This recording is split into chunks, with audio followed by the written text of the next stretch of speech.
500 सालों तक जिंदा रहने वाले धरती के पहले संत पुरुष पानी पर चलते थे, हवा में रहते थे। अद्भुत है कहानी। धरती का वो सिद्ध पुरुष जो वायुमंडल में हवा का रुख बदल सकते हैं। बिना सिर झुकाए कोई नहीं बनता पीएम। अमेरिकी नेता आते थे बाबा के दरबार। भारत ही नहीं दुनिया के इतिहास में ऐसे संत का कभी जन्म नहीं हुआ।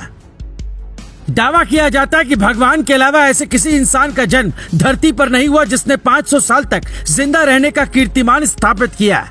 न वो साईं है न वो राम है, लेकिन धरती पर उन्हें कोई कम नहीं मानता। देवराहा बाबा की मौत के बाद भी उनका जन्म और उनका शरीर आज भी विज्ञान के लिए रहस्य है। दिल्ली से 900 किलोमीटर दूर यूपी का जिला देवरिया है। शहर से 40 किलोमीटर दूर गांव की एक कुटिया में एक संत रहते थे। उनका चमत्कारी आशीर्वाद ऐसा था कि दुनिया भर के राजा, राष्ट्रपति, प्रधानमंत्री तक उस गांव में जाते थे। देवराहा बाबा के पास कुछ तो ऐसा चमत्कार था जो धरती पर इंसान के पास नहीं हो सकता। जैसे पानी पर चलने की कहानी, अचानक प्रसाद हाथों में आने की कहानी, जानवरों की भाषा समझने की कहानी, पेड़ पौधों से बात करने की कहानी, 200 साल, 500 साल और 900 साल तक जिंदा रहने की अलग अलग कहानी। सच्चाई के लिए हमने कुछ तथ्यों को निकाला। पहला सवाल ये कि आम जन देवराहा बाबा को भगवान क्यों मानता था। हमने इस सवाल की खोज की तो पता चला उनकी चमत्कारी क्षमता से हर कोई प्रभावित था। जब उस दौर में मोबाइल और इंटरनेट नहीं था, तब विदेशी राजा और शासक यूपी के देवरिया तक पहुंच कैसे पाए। साल 1911 में विदेशी राजा और सम्राट जॉर्ज पंचम भारत आए तो वो सीधे बाबा की कुटिया में पहुंचे। सनातन सभ्यता के दायरे में देवराहा बाबा से आशीर्वाद लिया। देश के पहले राष्ट्रपति डॉक्टर राजेंद्र प्रसाद हो या फिर इंदिरा गांधी, हर किसी ने माथा टेका। लोग कहते हैं कि बाबा के जन्म का सही इतिहास नहीं मिलता। पीढ़ी दर पीढ़ी बातें होती रही और कहानी आगे बढ़ती रही। इसलिए कुछ लोग 900 साल तक जीवित रहने की बात भी कहते हैं। लाखों करोड़ों भक्त का चढ़ावा नहीं पसंद था। उन्हें न पैसों की लालच थी, न ही सोने चांदी की इच्छा।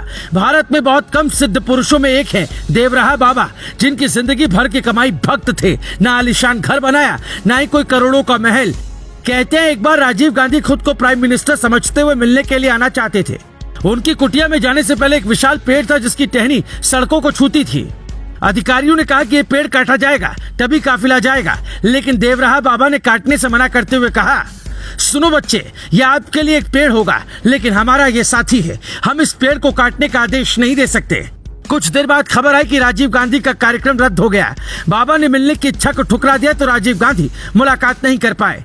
इंदिरा गांधी की करारी हार के बाद भी एक घटना घटी। वो सीधा बाबा के दरबार में गई। बाबा ने उन्हें आशीर्वाद दिया। पूछा पार्टी का चिन्ह क्या होना चाहिए। बाबा ने हाथ का पंजा दिखाया और उसी दिन से कांग्रेस पार्टी का निशान हाथ का पंजा हो गया। हालांकि बाद में कांग्रेस ने साधु संतों के अपमान का एक भी मुद्दा नहीं छोड़ा। सनातन सभ्यता को मिट्टी में मिलाने वाली कांग्रेस आज खुद कब्र में है।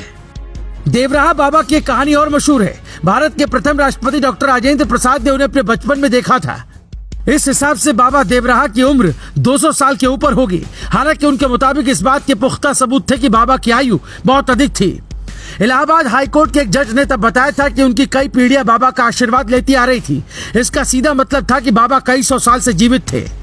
बाबा ने जीवन भर कोई अन्न ग्रहण नहीं किया। वो यमुना का पानी पीते थे और दूध, शहद और श्रीफल के रस का सेवन कर कैसे जीवित रहते थे।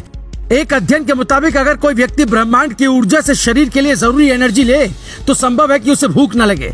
अपना पूरा जीवन मचान पर ही बिताने वाले देवराहा बाबा की कहानी आज भी विज्ञान के लिए एक पहेली है। सवाल कि एक संत कैसे सैकड़ों साल जीवित रह सकता है। सवाल कि कैसे आंखों की रोशनी आखिर तक चमकती रहे। सवाल कैसे बिना कुछ खाए पिए स्वस्थ रहे। सवाल उनका जन्म कैसे हुआ। जन्म की भी कई कहानियां हैं। ऐसे देवराहा बाबा को ग्लोबल भारत के दर्शकों की तरफ से बारंबार प्रणाम। भारत की सभ्यता का इतिहास है बाबा। भारत संतों का देश है, इसका साक्ष्य है बाबा। साल 1990 में जब उन्होंने अपना शरीर त्याग दिया, तब से लेकर आज तक भक्त उनकी पूजा करते हैं। जिन्होंने अपना गुरु देवराहा बाबा को बनाया वो कभी असफल नहीं रहा। एक ऐसे सिद्ध संत की जिनको पीएम मोदी फोन कर आशीर्वाद लेते हैं। मिर्जापुर वेब सीरीज में गुड्डू पंडित का भौकाल दिखाया गया, लेकिन स्वामी अड़गड़ानंद की कहानी नहीं। इसीलिए बने रहिए ग्लोबल भारत के साथ। Bureau report, global Bharat TV.